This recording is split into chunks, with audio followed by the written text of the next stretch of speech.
నమస్కార జై Shri Krishna. Welcome to Somrushi food blogs. ఈరోజు ఎంతో సింపుల్గా మరియు టేస్టీగా ఉండే బేల్ని నా స్టైల్లో ఎలా చేయాలో చూద్దామా. బేల్ చేయడానికి కావాల్సిన ఇంగ్రీడియంట్స్ మరియు ప్రాసెస్ని నేను వీడియోలో మెన్షన్ చేశానండి. వీడియోని చూస్తూ ప్రాసెస్ని ఫాలో అవుతూ ఈ స్టైల్లో మీరు ఒకసారి బేల్ చేయండి, తప్పకుండా మీకు బేల్ నచ్చుతుంది. నార్మల్గా మనము బేల్లో అనేది స్పైసీ చట్నీ, స్వీట్ చట్నీ వేస్తారండి.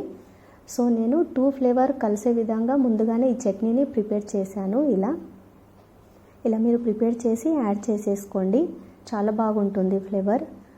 మరియు నేను ముర్మురాలని ఫ్రై చేసి తీసుకున్నానండి. ముర్మురాలని ఫ్రై చేయడం వల్ల వాటికి ఒక క్రిస్పీనెస్ అనేది యాడ్ అవుతుంది.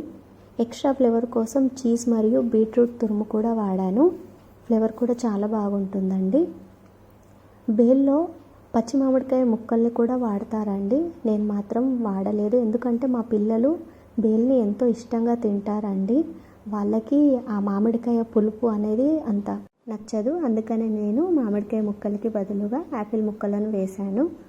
అంతే అండి, ఎంతో టేస్టీ అయిన మన బేల్ అనేది రెడీ. మీరు ఈ బేల్ని తప్పకుండా ఈవినింగ్ స్నాక్ రెసిపీలో యాడ్ చేసి ఒక్కసారి ఈ స్టైల్లో బేల్ని చేయండి, మీకు తప్పకుండా రెసిపీ అనేది నచ్చుతుంది.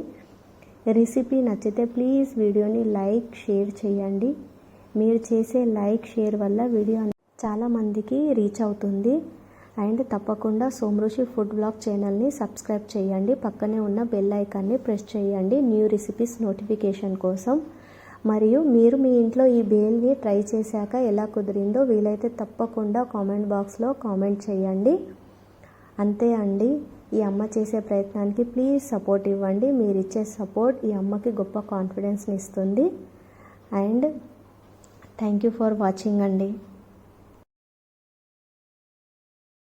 Like, share, comment, subscribe Somrushi food blogs.